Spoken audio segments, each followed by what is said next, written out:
আসসালামু আলাইকুম everyone, welcome back to my channel. শিমের বিচি দিয়ে রুই মাছ ভুনা করে দেখাবো আজকের পর্বে। এই মাছ ভুনাটা এতটাই মজার হয়, একবার বাসায় রান্না করলে বারবার রিকোয়েস্ট আসবে।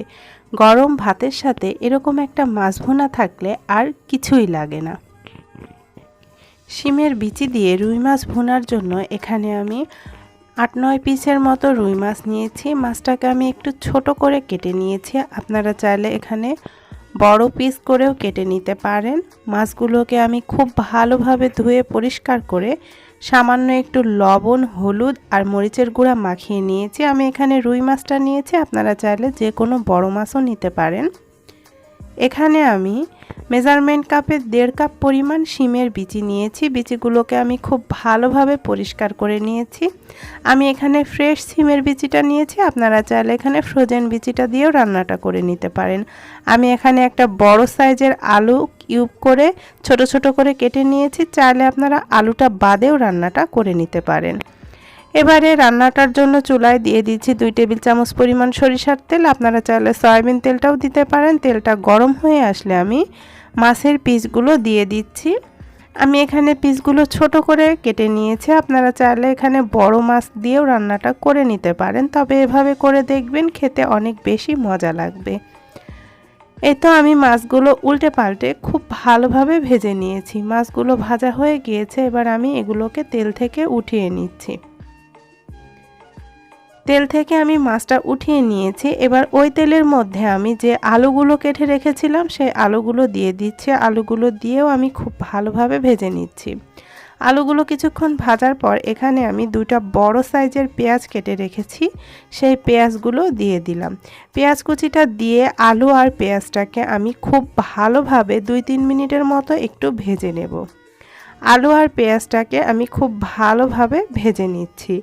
আলু আর পেঁয়াজটা খুব ভালোভাবে ভাজা হয়ে গিয়েছে। এবার আমি এর মধ্যে দিয়ে দিচ্ছি 1 চা চামচের মতো হলুদের গুঁড়া, 1/2 চা চামচ মরিচের গুঁড়া, দিয়ে দিচ্ছি 3-4টার মতো কাঁচামরিচ। ঝালটা যে যেমন খাবেন সে অনুযায়ী দেবেন। 1 চা চামচ পরিমাণ আদা বাটা দিয়ে দিলাম 1.5 চা চামচ পরিমাণ রসুন বাটা, 1 চা চামচ পরিমাণ জিরার গুঁড়া, সাথে দিয়ে দিচ্ছি 1 চা চামচ পরিমাণ ধনিয়া গুঁড়া, স্বাদ মতো কিছুটা লবণ দিয়ে দিচ্ছি। এবারে মশলাটাকে আমি খুব ভালোভাবে কষিয়ে নেব। সামান্য একটু পানি দিয়ে দিচ্ছি। পানিটা দিয়ে আমি এই মশলাটাকে খুব ভালোভাবে আলুর সাথে কষিয়ে নিচ্ছি। প্রায় 2-3 মিনিটের মতো আমি আলুটাকে খুব ভালোভাবে মশলার সাথে কষিয়ে নিয়েছি।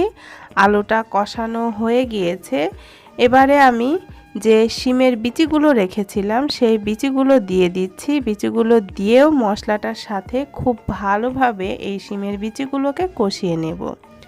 শিমের বিচিটাকেও প্রায় 2-3 মিনিটের মতো খুব ভালোভাবে কষিয়ে নিচ্ছি। কষানো হয়ে গেলে এখানে আমি একটা বড় সাইজের টমেটো ব্লেন্ডারে ব্লেন্ড করে নিয়েছিলাম, সেটা দিয়ে দিচ্ছি। আপনারা চাইলে এখানে টমেটো কুচিটাও ব্যবহার করতে পারেন, আর অবশ্যই এখানে টমেটোটা দেওয়ার চেষ্টা করবেন, তাহলে এই রান্নাটার টেস্ট দ্বিগুণ হয়ে যাবে। খুব ভালোভাবে কষিয়ে নিয়েছি 4-5 মিনিটের মতো। তারপর আমি ঝোলের জন্য পানি অ্যাড করে দিচ্ছি। পানিটা আপনারা আপনাদের পরিমাণ মতো দিয়ে নেবেন। পানিটা দিয়ে আমি ঢাকনা দিয়ে ঢেকে 2 মিনিটের মতো রান্না করে নিয়েছি।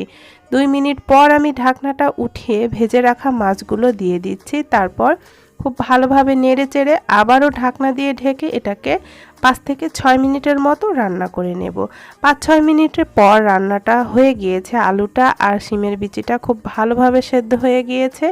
এ পর্যায়ে দিয়ে দিচ্ছি প্রায় 2 টেবিল চামচের মতো ধনিয়া পাতা কুচি, 1/2 চা চামচ পরিমাণ গরম মশলা গুঁড়া আর 1 চা চামচ পরিমাণ টালা জিরার গুঁড়া। খুব ভালোভাবে নেড়ে চেড়ে মিশিয়ে নিচ্ছি। একটু ঝোল ঝোল অবস্থায় এটা নামিয়ে নেবেন। এটা ঠান্ডা হওয়ার পর ঝোলটা অনেকটাই টেনে নেবে। এই তো রান্নাটা প্রায় হয়ে এসেছে। আমি এবার চুলার জালটা বন্ধ করে দিচ্ছি, তারপর এটাকে চুলা থেকে নামিয়ে নিচ্ছি। এই তো দর্শক, ভীষণ মজাদার শিমের বিচি দিয়ে রুই মাছ ভুনা পুরোপুরি রেডি। দেখতে যেমন সুন্দর হয়েছে, খেতেও মাশাআল্লাহ অনেক বেশি মজার। গরম গরম ভাতের সাথে এরকম একটা মাছ ভুনা হলে আর কিছুই লাগে না।